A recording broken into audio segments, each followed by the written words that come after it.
Hello everyone, मैं लक्ष्मण सिंह चौहान आपको इस आईटी हंट चैनल पे फिर से एक बार स्वागत करता हूं। पाइथन के ट्यूटोरियल क्लास में आज का जो टॉपिक है वो रिलेशनल ऑपरेटर है।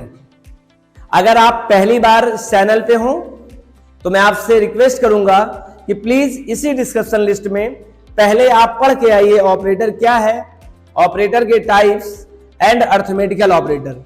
फिर आपको ये रिलेशनल ऑपरेटर का ये लेक्चर नंबर 3 या पार्ट नंबर 3 है जिसमें आपको रिलेशनल ऑपरेटर में पढ़ा रहा हूं। और आपको लगता है कि नहीं, I have only need to learn relational operator, then फिर से मैं रिक्वेस्ट करूंगा देखने के बाद आप एक बार जरूर समय मिले तो पहले तो ऑपरेटर देखिएगा, फिर ऑपरेटर के टाइप देखिएगा, फिर ऑपरेटर टाइप के बाद आपको देखने को मिलेगा अर्थमेटिकल ऑपरेटर।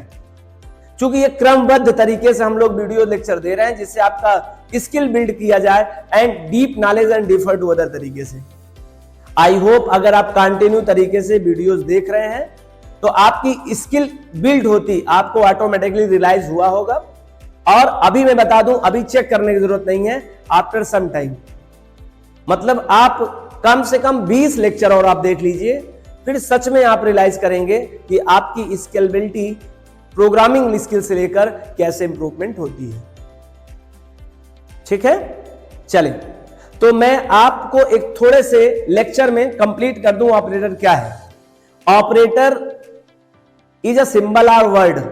ऑपरेटर चिन्ह भी हो सकता है और चिन्ह के नाम में पॉपुलेशन बढ़ने की वजह से, किसकी पॉपुलेशन बढ़ने की वजह से, जैसे आपकी पॉपुलेशन बढ़ी ना, कारण आपकी पॉपुलेशन है, आपकी पॉपुलेशन बढ़ी, थॉट आया, कैलकुलेशन जगत में कैलकुलेशन का क्षेत्र बढ़ा, कैलकुलेशन में कुछ फिक्स चिन्ह ही पड़े थे, चिन्ह का बढ़ोतरी हुई। जिस तरह का आपकी प्रॉब्लम है, सॉल्यूशन है, नए नए थॉट्स आ रहे हैं आप लोगों के, अलग अलग लोगों के माइंड में, उस तरह के ऑपरेटर कैसे रोज बनाए जा सकते हैं। 60,000 थॉट्स पर डे हमारे माइंड में आता है। एक कुशल और एक सफल व्यक्ति के 60,000 थॉट्स में 20,000 थॉट्स तो लीगल आते हैं और उस पर एक्शन भी लेता है। तो सोचे कितने ऑपरेटर बनाए जाएंगे, ऑपरेटर तो एक दिन खत्म हो जाएंगे। तो ऑपरेटर के नाम पे वर्ड भी ऑपरेटर के साथ कंधे से कंधा मिला के चलने लगा है। बस वो वर्ड रिजर्व होते हैं, वो कीवर्ड के फैमिली में जगह डाल दिए जाते हैं और यूज होते हैं एज लाइक ऑफ ऑपरेटर, जैसे प्लस माइनस मल्टीप्लाई। तो ऑपरेटर सिंबल भी और वर्ड दोनों आज के इस दौर में हो चुका है। दोनों प्रकार के ऑपरेटर अवेलेबल होते हैं और पाइथन भी इस मॉडर्न प्रोग्रामिंग लैंग्वेज का एक उपज है, तो इसलिए यह भी प्रोग्रामिंग लैंग्वेज सिंबल के साथ साथ वर्ड ऑपरेटर को अपने साथ रखी है और यूज करता है अपने कैलकुलेशन जगत में। कोई भी ऑपरेटर होता है वह ऑपरेंड के साथ मिलकर काम करता है। पिछले लेक्चर में बहुत अच्छे से एक्सप्लेन किया हूं, इसलिए मैं कह रहा था पीछे का लेक्चर आप अगर देख के आएंगे तो बेहतर समझ में आएगा। फिर भी एक छोटे समय में आपको बिल्ड करने की कोशिश कर रहा हूं माइंड में एक सेटअप। देखिए, ऑपरेटर के लेफ्ट एंड राइट या लेफ्ट राइट दोनों तरफ जो कुछ भी होगा इनको हम लोग एक नाम देते हैं, उनको ऑपरेंड बोलते हैं। ये लेफ्ट और राइट के बीच में जो भी एक चिन्ह होगा, हालांकि चिन्ह के अलावा आज तो वर्ड भी हो सकता है, लेकिन ऑपरेटर ही कहला जाएगा। वो जो बीच में है वो ऑपरेटर है, जो लेफ्ट राइट में है वो ऑपरेंड है। और जो लेफ्ट राइट और ये प्लस ये ऑपरेटर, ये तीनों साथ हो जाए तो उनको एक कॉमन नाम देता हूं, बोलता हूं इक्वेशन। कैलकुलेशन जगत में अर्थमेटिकल और लॉजिकल दो प्रकार की गणनाएं होती हैं और किसी भी गणनाओं को हम लोग इक्वेशन के नाम से बोलते हैं मैथ टर्मोलॉजी में। और उस इक्वेशन के दो पार्ट होते हैं, दो हिस्से होते हैं, मतलब इक्वेशन एक मिश्रण है दो यौगिक का, और वो अलग अलग यौगिक में एक यौगिक का नाम है आपका ऑपरेंड और एक कौन है, एक है ऑपरेटर। इन्हीं दोनों का कलेक्शन इक्वेशन कहलाता है। यही यौगिक की मात्राएं बढ़ जाती हैं, नंबर ऑफ यौगिक बढ़ जाते हैं, मतलब ऑपरेटर भी बढ़ जाए, ऑपरेंड भी बढ़ जाए, तो इसे इक्वेशन की दुनिया से अलग होकर हम लोग उसे एक्सप्रेशन का नाम देते हैं। हिंदी में व्यंजक कहते हैं, हिंदी में इंग्लिश में से एक्सप्रेशन कहते हैं। और जब एक्सप्रेशन की दुनिया आएगी तो उसके लिए एक रूल्स आएंगे। कुछ हमारे जो मैथ के लिंग्विस्टिक हैं, मैथ भाषा के जो वैज्ञानिक हैं, वो बहुत सारे रूल्स अप्लाई कराते हैं अपने कैलकुलेशन के दुनिया में। जैसे आपने नाम सुना होगा बॉड मॉस, बेड मॉस, ये सब रूल्स हैं। इस रूल्स के अकॉर्डिंग कैलकुलेशन होते हैं कब, जब आपकी दुनिया एक्सप्रेशन में आ जाए। और जब एक्सप्रेशन में आ जाएगा ना, तो आपको दो चीजों का ध्यान रखना पड़ता है। जब आपका ऑपरेटर और ऑपरेंड मोर देन हो जाए तो उसे एक्सप्रेशन कहते हैं। जब मोर देन आ जाएगा ना, तो वहां पर दो नया टर्मोलॉजी की उत्पत्ति होगी। और एक टर्मोलॉजी का क्या नाम है? एक टर्मोलॉजी का नाम है आपका, अभी मिस कर रहा हूं, I hope, precedence. Yes, I recall him, मैं उसे रिकॉल कर लिया। एक का नाम है प्रेसिडेंस, एक का नाम है एसोसिएटिविटी। एसोसिएटिविटी, दो टर्म का जन्म होता है जब एक्सप्रेशन का जन्म होता है। सर प्रेसिडेंस की क्या जरूरत है? आप बताइए, अगर एक ही जिंदगी में कोई व्यक्ति हो तो आप वो ऑर्डर करे, आप उसके ऑर्डर का पालन करो, रिक्वेस्ट करे, रिस्पॉन्स करे, रिक्वेस्ट करे, आप रिस्पॉन्स करें।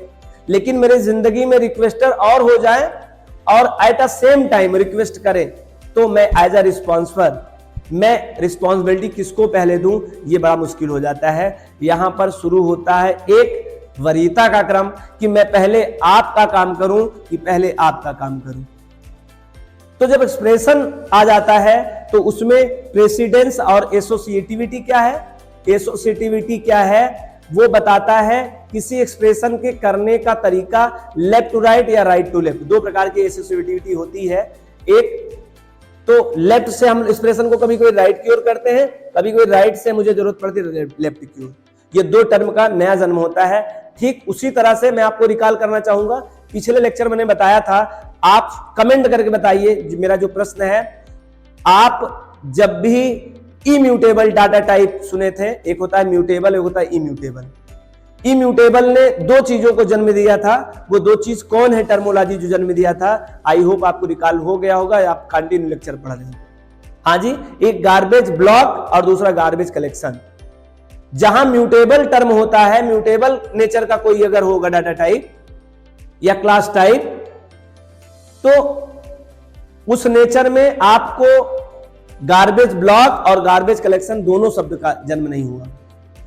लेकिन अगर वो इम्यूटेबल टाइप है तो उसके लिए गार्बेज ब्लॉक और गार्बेज कलेक्शन दोनों टर्म की उत्पत्ति हुई है। कोई नया चीज आता है और कुछ थोड़ा सा बड़ा कंसेप्ट आता है तो कई चीजों को लेके आता है। जैसे अब यही YouTube चैनल को देख लो। YouTube चैनल अपने आप में एक बड़ा था, लाइक सब्सक्राइब शेयर, मैं भी हर वीडियो में लास्ट में कहता हूं, और आप दिन भर यही किसी न किसी का लाइक सब्सक्राइब और शेयर करते रहते हैं। ये तीन जो शब्द हैं, ये किससे उत्पत्ति हैं? इसी सोशल मीडिया के YouTube चैनल से, और वीडियो को लाइक करना, सब्सक्राइब करना, शेयर करना, उसी से तो कंसिस्टेड है। वैसे ही यहां पर भी ऐसे कुछ टर्म हैं जो किसी संबंधित आ गए हैं। चलिए, आई होप आपको मैंने एक बिल्ड तरीके से, एक शॉर्ट तरीके से और बेहतर तरीके से 3 लेक्चर को समझाने की कोशिश किया। फिर भी अगर आपको डीप में और जानना है तो मैं पूर्णतः यहां पर अपनी बात एक्सप्लेन नहीं कर पाया हूं समय की कमी होने के कारण। तो आप डिस्क्रिप्शन लिस्ट में है, अलग अलग लेक्चर देखिए जिसमें बहुत अच्छे तरीके से आप we can say that freedom times, मुझे एक स्वतंत्रता मिलती है और मैं उसके हिसाब से मैं अपनी बात को कह पाया हूं और कोशिश किया हूं कि आपको बात समझ में आए। जैसा कि मैंने प्रत्येक लेक्चर में आपके वीडियो में प्री राइट ऑन वोट पे लिखा रहता हूं, क्योंकि आपका वक्त जाया ना हो और मेरा और आपका दोनों का टाइम जो हो प्योर एंड श्योर में जाए। तो इसलिए आज भी पहले से प्री राइट किया गया कंटेंट टॉपिक है रिलेशनल ऑपरेटर। आइए लेके चलते हैं हम आपको अपने व्हाइट बोर्ड के लिखे कंटेंट पे और उससे समझते हैं क्या लाइन का मतलब कहां पे क्या मतलब है। टॉपिक है रिलेशनल ऑपरेटर। रिलेशनल ऑपरेटर का मतलब होता है संबंधित, संबंध सूचक, जो संबंध को बताए, संबंध के बारे में ज्यादा जो झुका हो वह ऑपरेटर है। ये संबंध सूचक चिन्ह, अगर हम इसे हिंदी में कहना चाहें या आप प्रोनाउंसिएट करना चाहें, संबंध सूचक चिन्ह। और संबंध सूचक चिन्ह में मैं 2 नाम बताऊं, अब जरा बता के बताइए कौन छोटा कौन बड़ा। पिता और पुत्र में ये पिता और पुत्र क्या है? बड़ा कौन है? आपका तुरंत आंसर होगा सर पिता है। पुत्र कौन है? छोटा है। क्या ऐसा कह दिया जो आपको छोटा बड़ा ऑटोमेटिकली समझ में आ गया? सर पिता अपने आप में एक रिलेशनल ऑपरेटर ही तो है और पुत्र एक क्या रिलेशनल ऑपरेटर ही तो, जो पता चल जाता है कौन छोटा कौन बड़ा। लेकिन कभी कभी एक सेम लेवल के लोग आ जाते हैं, सिबलिंग, जैसे आपके भाई बहन, तो छोटे बड़े करना थोड़ा सा मुश्किल होगा, वो आपका क्षेत्र है, वहां आप लॉजिक लगाइए। मैं तो आपको deep knowledge and differ to other create of the logic, logic कैसे क्रिएट करते हैं उसका आपको एक सीड पैदा कर रहा हूं आपके ब्रेन में कि आप भी इस तरह से सोच सकते हैं। आगे चलें। Relational operator is a type of operator. Relational operator operator का ही एक प्रकार है। आपको पहले प्रीवियस वीडियो में हमने आपको यही बताया था कि ऑपरेटर 8 टाइप के होते हैं पाइथन में, और प्रत्येक 8 टाइप के ऑपरेटर में उनके जो मेंबर्स हैं वो बहुत अलग अलग होते हैं। आपको यहां पूरा एक्सप्लेन नहीं कर पाऊंगा, आपको उसे देखना ही पड़ेगा। तो यह भी रिलेशनल ऑपरेटर भी ऑपरेटर का ही एक प्रकार है, उसी 8 में से एक प्रकार है, या आप कहोगे 3 प्रकार में से एक प्रकार है। मोस्टली 2 प्रकार का होता है, यूनरी ऑपरेटर और बाइनरी ऑपरेटर। तो ये बाइनरी ऑपरेटर के अंतर्गत आएगा, हालांकि वो बातें बाद में करेंगे, अभी हम लोग सामने की बात करेंगे। It is also called to comparison operator. Comparison क्या है?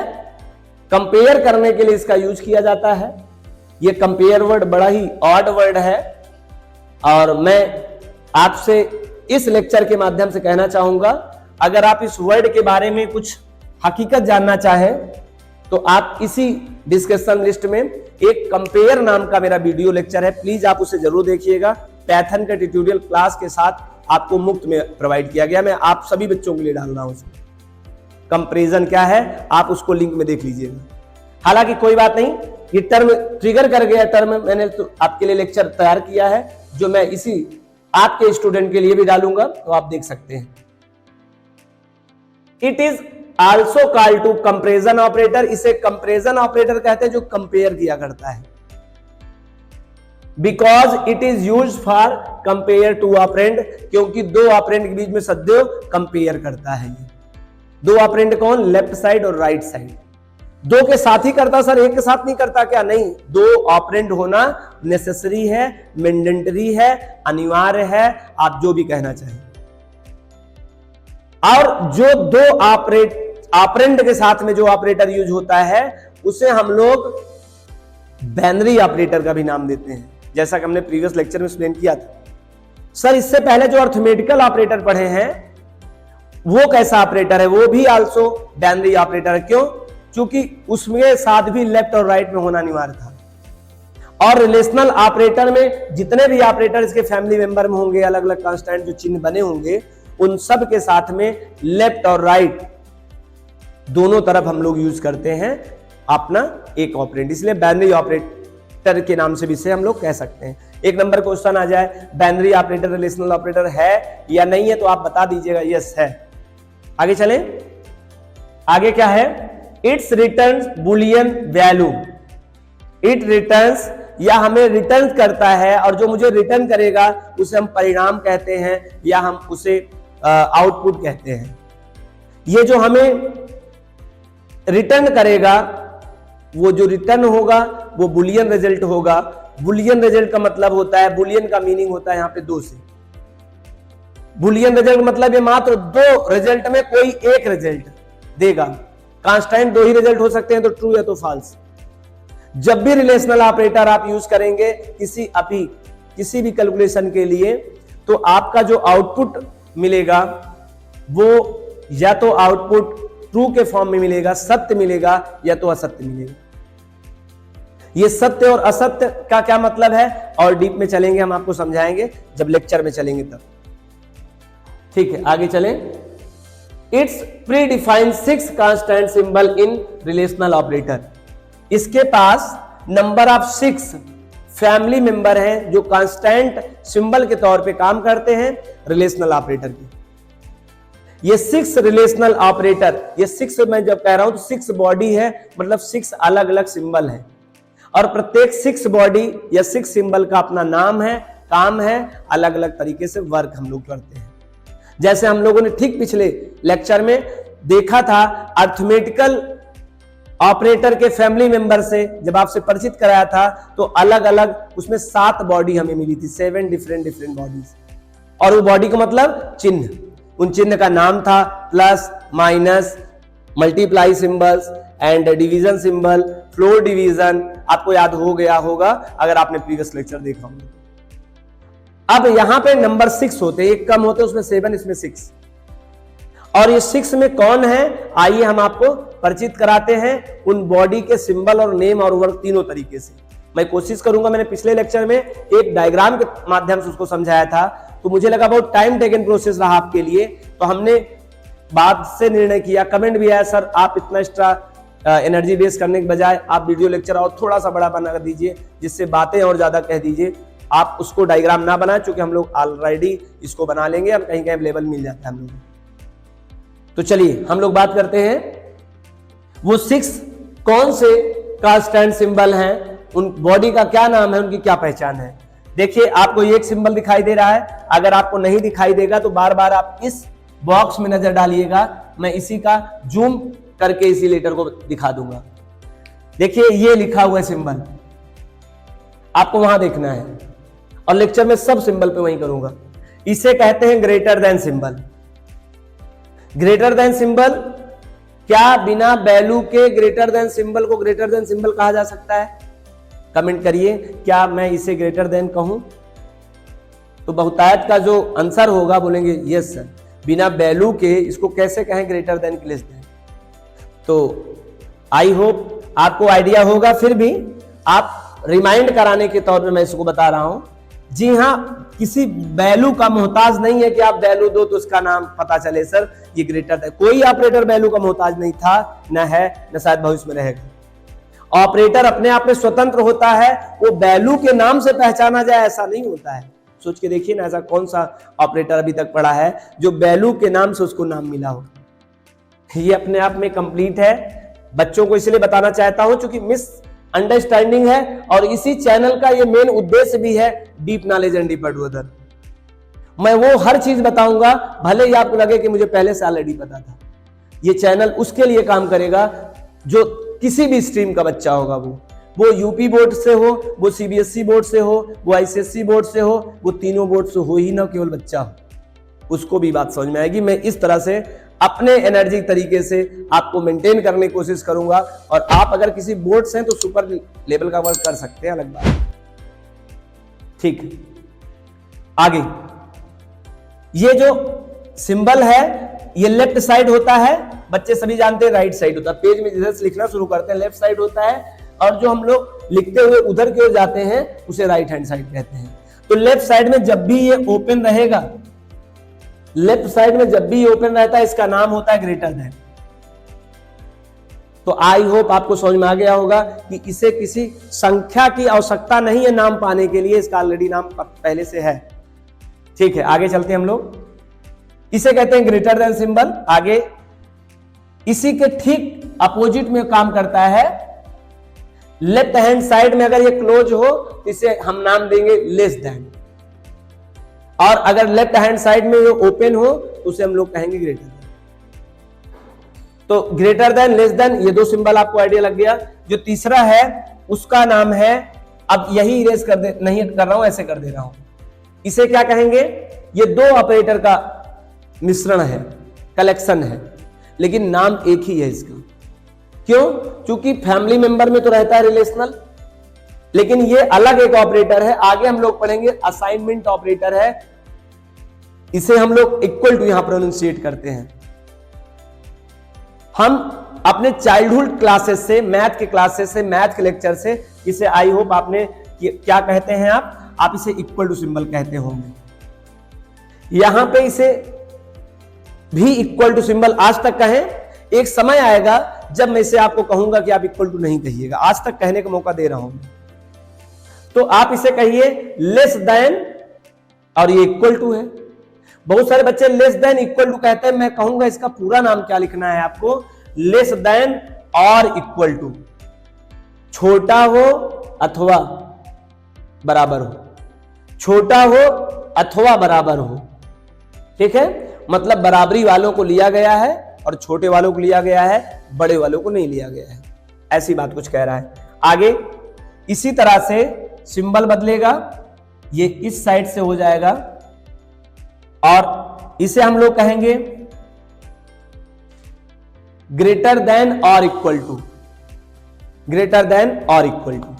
अच्छा, एक छोटी सी मिस्टेक जो अक्सर बच्चे कंफ्यूज हो जाते हैं, आप इस बात को जरा ध्यान रखें, ऐसे लगा दिया जाता ना तो बहुतायत स्टूडेंट को, ज्यादातर स्टूडेंट को ये दिख जाता सर ये ग्रेटर देन और इक्वल टू है।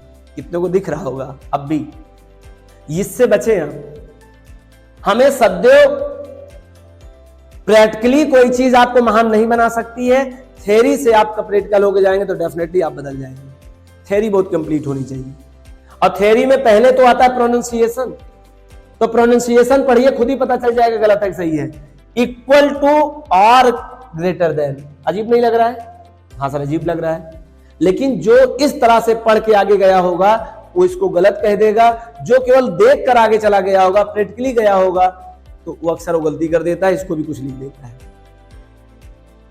तो आपको याद रखना है, ये सदैव पढ़ने पे डिपेंड करता है, चित्र ना पहचानिए ये है ऐसा है।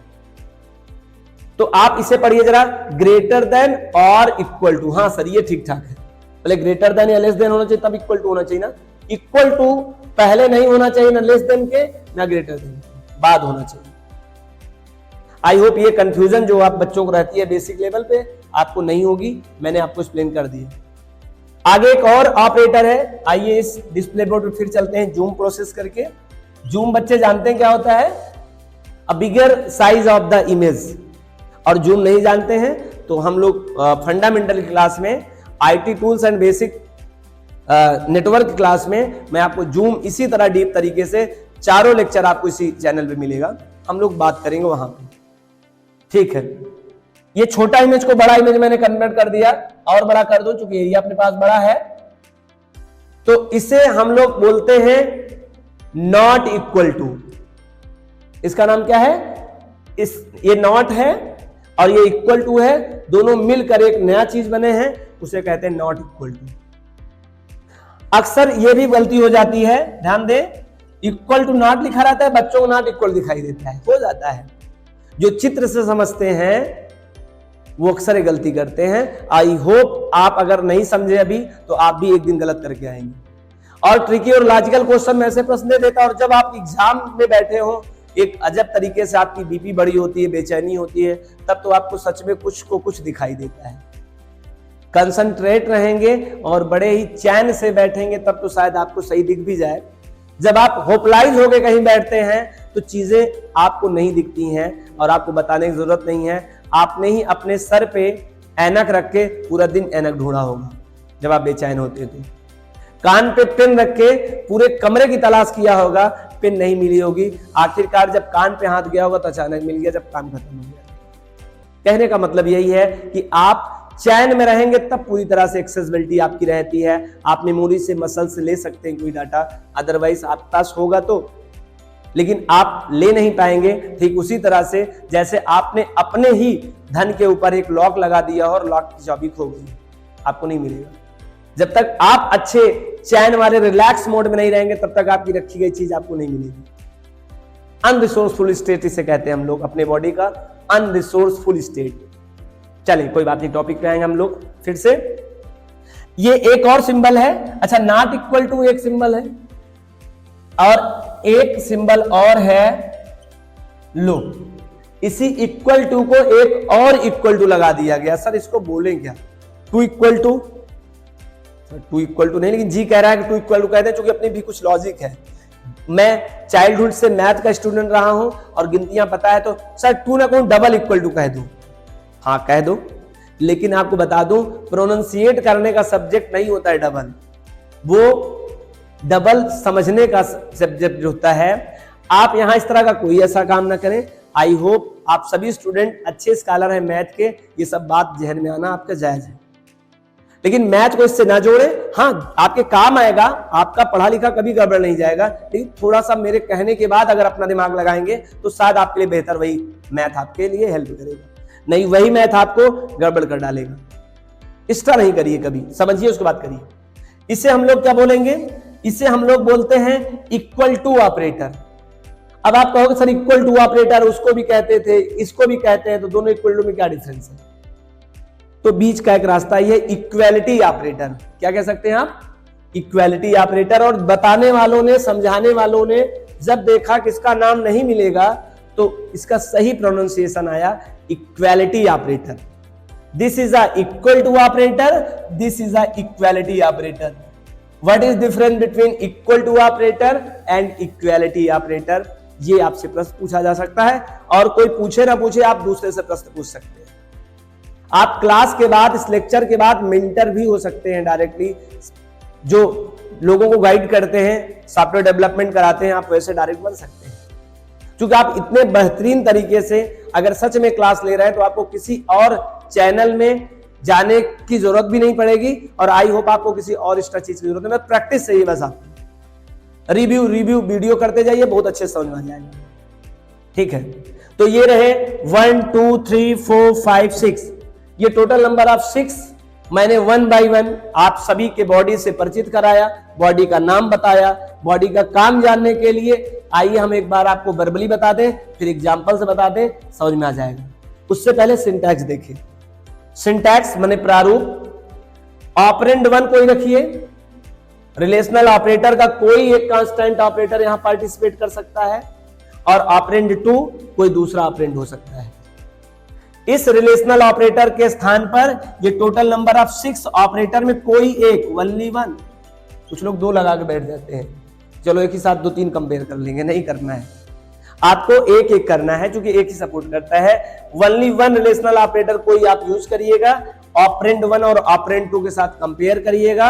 आपको जो आउटपुट मिलना है वो मिलना है या तो ट्रू या तो फॉल्स, क्योंकि इसमें किसी प्रकार की न्यूमेरिक वैल्यू रिटर्न नहीं होगी 15 16 18 20, क्योंकि ये अर्थमेटिकल ऑपरेटर नहीं है, ये लॉजिकल ऑपरेटर है, सॉरी ये रिलेशनल ऑपरेटर है, कंपेयर ऑपरेटर है। आप जरा बताइए कंपेयर करके मिलता ही क्या है? या तो आप सही होते हैं या तो आप गलत होते हैं, या तो आप सही होते हैं या तो आप गलत होते हैं। सही होना भी आपके लिए शायद पुअर ही होगा, और गलत होने पे तो पुअर होगा ही होगा। चलिए इसके बारे में अगर आप और डीप में जानना चाहते हो, मैं किस वे में इस बात को कहा, इसमें क्या लॉजिक है, मैंने शुरू में कहा था कंपैरिजन एक शब्द है। आपको एक इसी डिस्क्रिप्शन लिस्ट में कंपैरिजन नाम का वो वीडियो होगी, जो पैथन की नहीं होगी, इसी चैनल पे आपको मिलेगा, आप उसे सर्च कर लीजिएगा, या डिस्क्रिप्शन लिस्ट में मैं इसको शेयर कर दूंगा, आप वहां से देख सकते हैं। आपको अच्छे समझ में बात आ जाएगी मैं किसके लिए बात कर रहा हूं, किस वजह से बात कर रहा हूं। ठीक है, आगे चलेंगे।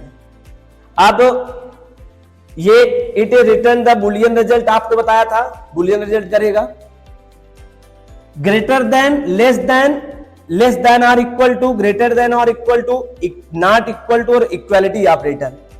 ये रहा इसका ऑपरेंड 1, ऑपरेंड 2 और कोई एक रिलेशनल ऑपरेटर यूज कर सकते हैं। ये रहा एग्जांपल जनरेट। इजी का मतलब होता है E for example, G for generate. Easy, बहुत सारे बच्चे होते हैं बचपन से पढ़ते हुए 18 साल तक भी जाते हैं, इजी का मतलब नहीं समझ पाते। मुझे पता है आपको पता होगा, फिर भी मेरा काम है, पता हो तो बहुत अच्छी बात है, रिकॉल हो गया होगा, नहीं पता होगा तो कुछ तो इंक्रीमेंट हुआ आपका माइंड। ठीक है, a equal to 3 and semicolon, b equal to 3, semicolon जरूरी नहीं है। ये पैथन की धुन पे बात कर रहा हूं मैं। पैथन के अकॉर्डिंग बात किया जाए तो आप एक लाइन में एक से ज्यादा डिक्लेरेशन कर सकते हैं इस तरह से ऑब्जेक्ट को। क्या सही तरीका किया गया है? अगर सही तरीका किया गया है तो आप बुलियन में रिजल्ट दीजिए, आप आंसर दीजिए, मतलब या तो ट्रू लिखिए या तो फॉल्स लिखिए अपने कमेंट में। क्या यह तरीका सही है लिखना, या क्या पैथन को स्वीकार है इस तरह से, कंपाइलर उसको परमिटेड करता है? अगर करता है तो ट्रू लिखिए, अदरवाइज फॉल्स लिखिए। आपका भी एक नंबर का एमसीक्यू टेस्ट हो जाए। हालांकि जिन भी बच्चों ने इसका आंसर ट्रू लिखा होगा उन्होंने लेक्चर देखा है और उनको समझ है, और जो नहीं लिखे हैं, फॉल्स लिखे हैं, उनके साथ 2 रीजन हो सकता है। पहला रीजन ये कि पहली बार आप वीडियो लेक्चर पे आए और यहीं से देखना शुरू किए। दूसरा रीजन ये, आप देखे तो होंगे लेकिन आप फॉरवर्डिंग करके देखे हैं, या आप पूरे चैन के साथ नहीं देखें, जो भी मैं चैन की बात कर रहा था। अगर आप कोई चीज चैन से रखेंगे नहीं तो चैन से निकलेगा भी नहीं, वो कुछ इधर उधर की चीजें निकलेंगी। तो इसलिए इस तरह का परमिटेड है, कंपाइलर परमिटेड करता है। सी पाइथन का compiler this type of declaration of object permitted. नीचे लाइन देखें, ए का मान है 3 और बी का मान है 3। थोड़ा सा एक काम करते हैं ना, 3 कर लेते हैं और बात को समझते हैं, बाद में बात करेंगे। आपको पता होगा इनके लिए 2 जगह नहीं बनी होगी, एक ही एरिया बना होगा, ए और बी दोनों इनको देख रहे होंगे, रेफरेंस कर रहे हैं ए बी एक ही प्लेस को, और ये प्लेस दो नहीं बल्कि एक बना होगा और वैल्यू एक जगह रखी होगी हीप में। क्या आपको इसका लॉजिक पता है कि मैं क्यों ऐसा कह रहा हूं? सर वैल्यू तो दो है तो जगह क्यों बनेगी? तो आपको इसी डिस्क्रिप्शन लिस्ट में मिल जाएगा। आप वहां पर ऑब्जेक्ट एंड ऑब्जेक्ट नेम में जाइएगा या गार्बेज ब्लॉक और गार्बेज कलेक्शन में जाइएगा, बहुत अच्छे से बात आपको समझ में आ जाएगी। आप उस वहां से आप इस बात को समझ सकते हैं। चलें, ए जब देखा तब भी इसी को देखेगा, बी देखेगा तब भी इसी को देखेगा। A means 3 is greater than B. मेरे साथ पहले एक बार बोल दीजिए इसे प्रोनाउंसिएट कैसे करते हैं। A is greater than B. Words आगे बोलेंगे, रियल अब कंप्लीट कर रहे हैं। Words A is greater than B. क्या ए बड़ा है बी से? तो जब ए और बी कहेंगे तो ए और बी आप ध्यान नहीं दीजिएगा, इनकी कांस्टेंट वैल्यू को ध्यान दीजिएगा। आप ऐसे समझिएगा वर्ड्स 3 इज ग्रेटर देन 3, तो आप कहेंगे नो, 3 से बड़ा नहीं है। तो आंसर ऑलवेज क्या आना चाहिए? फॉल्स आना चाहिए। और ये भी फॉल्स दिया मैनुअली। आप भी जब इसको ट्रेस आउट करोगे तो आप भी फॉल्स कहोगे, ये भी फॉल्स दिया है। दूसरा प्रयास, words A is less than B. क्या 3 छोटा है 3 से? तो that is also not true, ये भी सही नहीं है। 3 से छोटा नहीं होता है। तो कंपाइलर भी जैसे मैनुअली आप आंसरिंग कर रहे हैं वैसे कंपाइलर भी आपके जैसा ही समझदार है, तो भी क्या कहेगा गलत, 3 और 3 नहीं है। आगे words A is greater than और इक्वल टू बी। एक बार बोल दीजिए मेरे साथ, words is a greater than और इक्वल टू बी। क्या ए बड़ा है अथवा बराबर है बी से? क्या 3, अब ओरिजिनल चीज क्या है, 3 बड़ा है अथवा बराबर है 3 से? तो 3 से 3 बड़ा तो नहीं, लेकिन सर बराबर तो है, दैट्स ट्रू। इसलिए उसने क्या रिटर्न किया कंपाइलर ने? True. And again A is less than और इक्वल टू बी। क्या ए छोटा है अथवा बराबर है बी के? तो क्या 3 छोटा है 3 से? नहीं। फिर क्या बराबर है क्या? यस। तो यहां भी इसका आंसर हो गया ट्रू। अगला है ए नॉट इक्वल टू बी। क्या ए और बी दोनों बराबर नहीं है? आपको क्या लगता है 3 और 3 बराबर नहीं है? बराबर ही तो है। तो ये गलत कह रहा है, इसलिए आंसर आएगा फॉल्स। अब ए इक्वालिटी बी, फिर बोलिएगा साथ साथ इसे, ए इक्वालिटी बी। क्या ए बराबर है बी के? तो आंसर आएगा ट्रू, क्योंकि 3 और 3 क्या है? बराबर है। ये बात आपको समझ में आ गया। पहले हम लोगों ने डेफिनेशन पढ़ा, फिर हम लोगों ने उस वेरिएबल के उस कांस्टेंट सिंबल्स जो भी रिलेशनल ऑपरेटर के अंतर्गत आते हैं उनका सिंबल देखा, बॉडी नेम देखा, उनका नेम समझा, फिर उनका सिंटैक्स, उनका एग्जांपल समझा। आई होप आपको रिलेशनल ऑपरेटर बहुतायत समझ में आ गया। 2 बात और इससे संबंधित है जो अलग मैंने एक्सप्लेन किया है, इसको समझ ले, बात कंप्लीट हो जाएगी। हाँ, मैंने अभी आपको बताया था जब हम लोग एक से ज्यादा ऑपरेटर यूज करेंगे तो उसे एक्सप्रेशन कहते हैं। यहां भी एक्सप्रेशन हो सकता है, मतलब we can also use to more than relational operator with the more than operands. आप यहां भी ऐसा नहीं 3+2, मैं क्या कर रहा हूं बात को समझिए पहले, शायद ना समझ पा रहे हो। जैसे एक से ज्यादा ऑपरेटर ऑपरेंड ऐसे यूज करते हैं, आप उसी तरह से एक से ज्यादा ऑपरेटर ऑपरेंड यहां भी यूज कर सकते हैं। तो इसके हिसाब से अगर बात किया जाएगा तो एक्सप्रेशन हो गया सर। एक्सप्रेशन में 2 चीज जरूरी थी, प्रेसिडेंस और एसोसिएटिविटी। ये देखिए, एसोसिएटिविटी मतलब एग्जीक्यूट लेफ्ट टू राइट। इसका जो रिलेशनल ऑपरेटर में अगर एक्सप्रेशन कभी आएगा तो उसका एग्जीक्यूशन जो होगा लेफ्ट से होकर राइट की ओर होगा। ये चीज क्लियर हो गया। 1 नंबर क्वेश्चन आ सकता है कि रिलेशनल ऑपरेटर का एग्जीक्यूशन राइट टू लेफ्ट की साइड से होता है या फिर लेफ्ट टू राइट की। तो रिलेशनल अर्थमेटिकल ऑपरेटर का भी किससे होता था? लेफ्ट टू राइट होता था। रिलेशनल का भी कैसे होता है? लेफ्ट टू राइट ही होगा। दोनों का एक सेम जैसा है। और ये बात कंप्लीट हो गई। अब बात आई प्रेसिडेंस। सर एसोसिएटिविटी हो गई, प्रेसिडेंस की बात करें सर, तो प्रेसिडेंस में किन की वरीयता ज्यादा होगी? तो दो रैंकर वाले हैं, फर्स्ट रैंक में आते हैं greater than, less than, greater than or equal to, less than or equal to. इनका प्रेसिडेंस हाई होता है, फर्स्ट रैंकर होते हैं। प्रेसिडेंस का मतलब क्या? More than operator and operand. अगर एक्सप्रेशन में आ जाएंगे तो पहले आप कि पहले आप, इस चीज को कौन निर्णय करता है? वो उनके प्रेसिडेंस जो प्रीडिफाइंड पहले से सेट हैं उसके हिसाब से वो ऑपरेट होते हैं, उसी को हम लोग बोलते हैं प्रेसिडेंस। और किस तरह से उनको एग्जीक्यूशन होना है, लेफ्ट टू राइट या राइट टू लेफ्ट, इसको हम लोग कहते हैं एसोसिएटिविटी। शायद आप दोनों बातों को समझ गए होंगे। तो ये सेकंड रैंकर वाले जो होते हैं not equal to, double equal to, आप इनका ध्यान रखिएगा। जितना भी हो सकता था मैंने आपको रिलेशनल ऑपरेटर समझा दिया। मैं फिर से एक बार आपको रिकॉल कर दूं, अगर आप पहली बार मेरे इस वीडियो लेक्चर को देख रहे हैं, ठीक इसी तरीके से मैंने आपको रिलेशनल ऑपरेटर के जैसा ही अर्थमेटिकल ऑपरेटर, ऑपरेटर के टाइप, ऑपरेटर बताया हूं।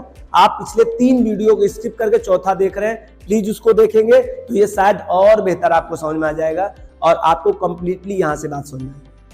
इसके टेक्निकल जो क्लास हैं, प्रोग्रामिंग स्किल्स जो हैं, इस पे भी चर्चा करूंगा मैं अलग अलग आके ऑपरेटर पे, लेकिन अभी नहीं, जब प्रोग्रामिंग स्किल्स शुरू करूंगा तब। अभी तो कल थ्योरी चल रही है, आपकी थ्योरी मेंटेन है रही है। तो आई होप आप सब स्टूडेंट्स को ये लेक्चर समझ में आया होगा। अगर आपको ये लेक्चर समझ में आया है तो आप प्लीज वीडियो को लाइक करें और पहली बार आए हो तो चैनल को सब्सक्राइब करें। और सबसे महत्वपूर्ण चीज, ज्यादा से ज्यादा लोगों तक ये शेयर होना चाहिए। ये मेरी तरफ से आपसे रिक्वेस्ट है। चूंकि हो सकता है आपके काम की प्रोग्रामिंग स्किल ना बेहतर हो, लेकिन किसी की बहुत जरूरत है और वो इंतजार कर रहा हो कि मैं कैसे पढूं, मेरी स्ट्रीम अच्छी नहीं है, मैं इंग्लिश लैंग्वेज बहुत अच्छी नहीं है, मैं भी सॉफ्टवेयर डेवलपमेंट फील्ड में जाना चाहता हूं, तो प्लीज उस तक ये पहुंचा देंगे तो आपको दुआ के तौर पे आपके इंक्रीमेंट ऑफ माइंड हो सकता है। आप बेहतर काम करेंगे, आप देश के लिए काम करेंगे, आप समाज के लिए काम करेंगे। Thank you so much. Meet in next class. और अगले लेक्चर में हम लोग एक्सप्लेन करेंगे logical operator of Python programming language. Thank you so much.